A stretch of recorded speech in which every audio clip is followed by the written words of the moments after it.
Hola gente, buenas noches, ¿cómo les va? Hola. Hoy tenemos invitados, sí, nos van a estar ahí, Hola. nos van a estar hablando ahí desde el fondo, así que bueno, nada.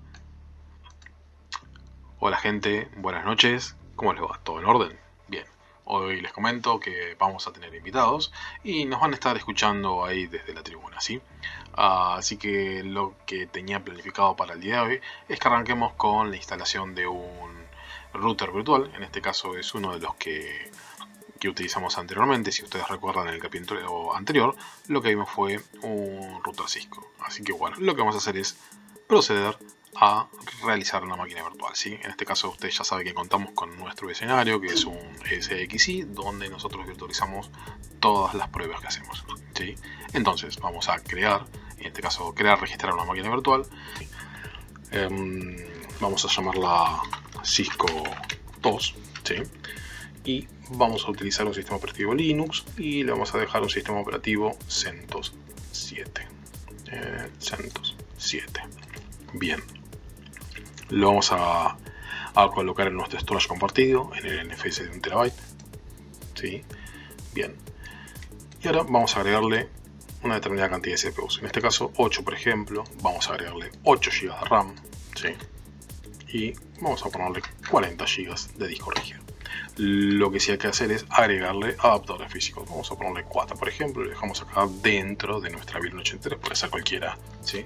No hay ningún problema. Eso siempre hay que tener en cuenta que tiene que ir, digamos, ligado a la realidad. Es decir, si ustedes en su switch de infraestructura tienen la build 83, pueden crear esa, digamos, pueden crear esa dentro del switch virtual, ya sea distribuido o estándar, ¿sí? Dentro de Vingua. Bien. Siguiente.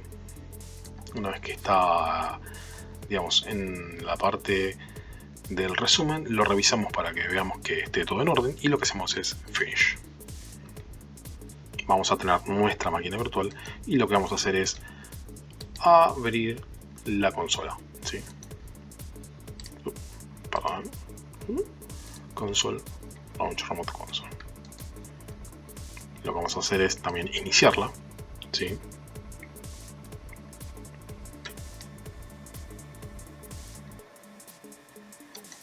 Bien, no me había tomado el comando anterior.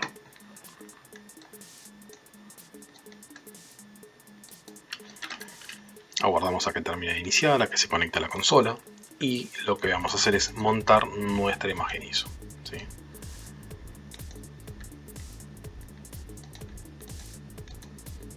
Vamos a buscar nuestro repositorio.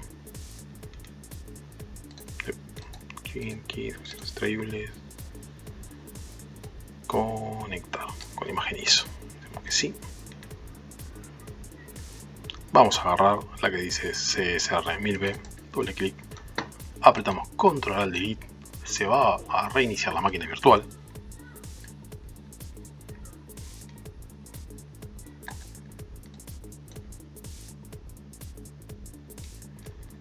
Y ahí vemos cómo empieza el proceso de booteo de nuestra máquina virtual, ¿sí? Ya le dimos Enter, por ejemplo, para que arranque el proceso. Hay que esperar que esto empiece a cargar, ¿sí? La semana que viene, si quieren, les voy a mostrar cómo se instala, por ejemplo, un pfSense, que es un router barra firewall, ¿sí? Porque puede actuar, cumple las dos funciones, ¿sí? O sea, generalmente se dice que es un firewall virtual, ¿sí? ¿Qué es lo que va a hacer? Va a rutear, ¿sí? Paquetes de un lado a otro, como ya vimos cómo hace el Cisco CSR1000B, y a su vez lo que vamos a hacer es agregar reglas, ¿sí? Reglas que nos van a permitir filtrar tráfico. No sé, por ejemplo, vamos a dejar pasar el puerto 80, el 443, vamos a probar cómo son los DNS externos, bueno, todo lo que se puede hacer dentro de nuestra infraestructura. Por último, digamos, a lo que queremos llegar es a instalar un vCenter para que orqueste todos nuestros SXI, ¿sí? Bien, ¿qué otra cosita más? Lo que está interesante que probemos también es, por ejemplo, un Forti. Hay appliances de Forti, o sea, de Fortinet, que se pueden descargar e instalar en nuestra máquina. Tienen un periodo de prueba de 15 días, pero con ese periodo de prueba nos sirve, por ejemplo, para mostrar cómo es la creación de una interfaz, o sea, de una regla, cómo digamos, hacer que nuestro Forti sea utilizado como servidor DNS, tal vez hasta incluso generar una instancia de proxy dentro de ese Forti y utilizar el propio Forti como proxy. Bueno, se pueden hacer muchas cosas con ese Forti, ¿sí? Pero bueno, vuelvo a decir, hay que tener en cuenta que no es una plataforma gratis, sino que, bueno, hay que pagar y que requiere una licencia, ¿sí? En cambio, el pfSense no, es una plataforma gratis, ¿sí? Está basada en FreeBSD y nos va a permitir justamente crear digamos, múltiples ruteos con sus interfaces. O sea, dentro de el propio pfSense hay soporte para VLANs, hay soporte para DNS, NTP, ¿sí? Son, por ahí, para los que no saben, ¿sí? Por ejemplo, son conceptos que se manejan siempre en el entorno de red. Por ejemplo, hablamos de DNS, es el servicio de nombres. O sea, ese servicio de nombres nos va a permitir resolver, por ejemplo, Google a una dirección IP. ¿Está bien? Ahora bien, de servidores de nombres hay dos tipos, por ejemplo, ¿sí? Autoritativos y recursivos, ¿sí? El autoritativo va a ser aquel que, por ejemplo, digamos, él tiene los registros A. Es un tipo de registro, hay varios, pero bueno, tiene un registro A que dice que Google, por ejemplo, google.com es la IP 8888, ¿sí? Y no va a hacer ninguna otra tarea más que responder su zona. Eso es un servidor autoritativo. Ahora bien, del otro lado, por ejemplo, vamos a tener los recursivos, que es aquel que no es autoritativo, no tiene una zona por la cual responder, sino que cualquier cosa que le preguntan a él la reenvía hacia su digamos, inmediato superior, ¿sí? Esa sería un poquito digamos, la forma de trabajo de los servidores DNS. Bueno, después, aparte de DNS, por ejemplo, tenemos los NTP, que son los servidores de tiempo, y los servidores de tiempo, digamos, dentro de las redes y dentro de los data centers, es algo bastante importante. ¿Por qué? Porque nos va a permitir, por ejemplo, tener sincronizados todos los logs. Al momento nosotros de tener que ir a buscar información, ¿sí? Ya sea porque se cayó una interfaz, porque se colgó un proceso, porque lo que sea. O sea, ya sea dentro de un Linux, ya sea dentro de un dispositivo, dentro de un Cisco, ¿sí? Lo que va a pasar es que nosotros tenemos que tener siempre la hora. Y hablando de hora, digamos, hay algo que se llama time zone. Después vamos a hablar acerca de eso, ¿sí? Pero el time zone, por ejemplo, es el famoso, digamos, la leyenda esa que dice América, Argentina, Buenos Aires, bueno, o Brasilia, ¿sí? Entonces, teniendo en cuenta eso, nada, eso es lo que está relacionado con la parte de tiempo y con servidores NTP. Y después hay, bueno, varias cositas más, como por ejemplo en DHCP. No fuimos recontra por las ramas hablando de todo esto, pero bueno, quería comentarles acerca del servidor de DHCP. O sea, el pfSense también tiene la función de DHCP, y a su vez hay algo interesante, que es que puede hacer relay. Esto es algo que por ahí no se utiliza mucho en entornos LAN. ¿Por qué? Porque un relay lo que me va a permitir es, tal como tal como la palabra lo dice, hacer un relay es reenviar. Entonces, si yo por ejemplo tengo mi servidor Windows, ¿sí? Que es nuestro controlador de dominio, yo puedo tener en él instalado un servicio de DHCP y en él múltiples scope. Scope se refiere a los rangos de direcciones IP que yo voy a prestar con mi servidor de DHCP. Entonces, ¿qué pasa? Dependiendo de la red a la cual esté conectada, se me refiero a red a 192.168.1.0.0.0.2.1.3.1, ¿sí? Dependiendo qué rango de dirección IP esté conectada la interfaz que va a pedir dirección IP, o sea, los clientes de esa interfaz, nuestro servidor de DHCP va a generar una asignación, ¿sí? De IP en ese segmento, o sea, un servidor de DHCP para múltiples interfaces o scopes, ¿sí?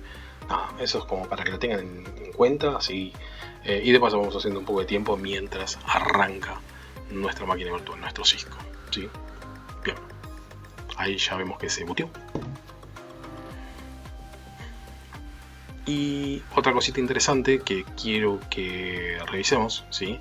Es que Cuando ustedes generalmente conectan o empiezan a armar digamos instancias de ruteo adentro de VMware, ustedes van a ver que muchas veces no van a llegar, ¿sí? O sea, haciendo a través ya sea de un DBS, de un switch estándar, y que ustedes tengan pasada la VLAN por su interfaz física, o sea, por su infraestructura física, ya sea un switch, ¿sí? Muchas veces van a ver que no llegan desde el cliente, por ejemplo, hasta un servidor. La semana pasada a nosotros no funcionó porque estaba funcionando dentro, o sea, mejor dicho, el escenario estaba armado adentro de un solo host. Pero ¿qué pasa si nosotros tenemos dos hosts y armamos máquinas virtuales, y hasta incluso un tercero por donde está nuestro router virtual? Bueno, ahí se van a encontrar, y esto es un tip bastante interesante, ahí se van a encontrar con que ustedes tienen que permitir, ¿sí?, que digamos que el port group que nosotros, digamos, vamos a utilizar para mandar información esté en modo promiscuo, ¿sí? Ya vamos a revisar por qué y para qué sirve todo eso, pero bueno, tiene que estar habilitado para que nos permita, digamos, un tráfico para una interfaz que no le corresponde, ¿sí? Hay unos mecanismos de seguridad relacionados con la MAC address efectiva, la MAC address nativa, bueno, ese tipo de situaciones que, bueno, vamos a ver eso. Bien, vamos a ver cómo está. Sí, sigue booteando. Bien, perfecto, ya tenemos nuestro Cisco booteado, ¿sí? Ya comenzó con todo el proceso de instalación, de booteo, primeros pasos y demás, así que con lo cual nosotros vamos a decirle que no, ¿sí? Porque no queremos continuar con el asistente que tiene para los primeros pasos, así que directamente le decimos que no, ¿sí? Ahí seguramente va a tomar unos minutos, ¿sí? Va a hacer un chequeo de las interfaces y seguramente ya va a estar listo, ¿sí?, para que nosotros podamos hacer una mínima configuración, ¿sí? Fíjense que va leyendo cuáles son las interfaces que tiene instaladas, haciendo un chequeo de qué tipo de sistema operativo tiene corriendo, bueno, etc. Bueno, mucho no hay para ver ya con este tipo de sistema operativo, o sea, con Cisco, porque ya hemos visto en el capítulo anterior que nada, ya creamos subinterfaces, hicimos ping, creamos, digamos, ruteo, hicimos ping de un lado a otro, con lo cual, bueno, no nos vamos a explayar mucho en este punto, así que simplemente lo que vamos a hacer es entrar en modo configuración con el comando ENA, hacer un show run, ¿sí?, para ver que tenemos, digamos, una configuración vacía, ¿sí? Fíjense que no tiene absolutamente nada. Si hacemos un show interface description, no vamos a tener nada, simplemente las cuatro interfaces que están, digamos, en modo down, y esas interfaces están conectadas en digamos, en esta configuración que tenemos ahora sobre este SXI a interfaces del tipo trunk, ¿sí? Anteriormente estuvimos trabajando con otro tipo de interfaces, pero bueno, ya saben, como para poder digamos, hacer un entorno bastante más realista, lo que hacemos es simplemente configurar interfaces trunk y luego dentro de la interfaz, digamos, de la máquina virtual, configurar subinterfaces que lo que hagan es taguear sobre ese trunk que nosotros creamos para que se pueda comunicar con la máquina virtual que está en el otro extremo, o sea, en otro SXI, en el otro extremo del data center, en el mismo host, etcétera, etcétera, etcétera, ¿sí? Entonces, nada, conste, ¿sí?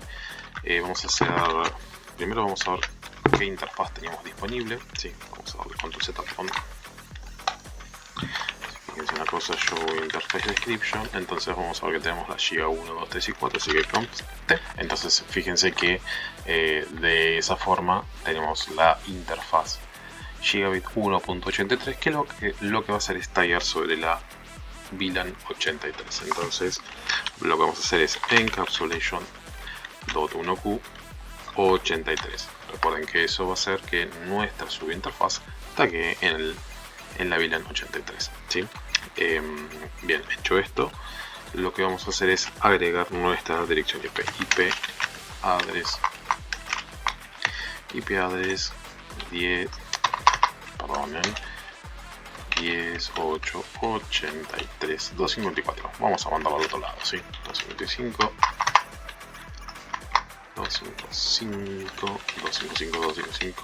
0, correcto. Control Z, salimos del modo configuración y vamos a ver si pingamos a nuestra máquina virtual que está en el otro extremo, ¿sí? Bien, ahí como les comentaba vamos a repetir la prueba, ¿sí? En este caso hay que tener en cuenta una cosa, ¿sí? Fíjense, show run config interface Gigabit 1. ¿Qué es lo que ven ustedes de interesante ahí? Fíjense, piénsenlo. 1, 2, 3, tercera línea, ¿qué ven? o mejor dicho segunda línea, dentro de la Giga 1. Está shutdown. Entonces, ¿qué pasa? Si yo hago Gigabit 1.83, voy a ver que está correctamente configurado, está en Encapsulation 83, está todo en orden a nivel lógico, sí, pero está chuteada la interfaz física, ¿sí? Entonces tengan en cuenta eso.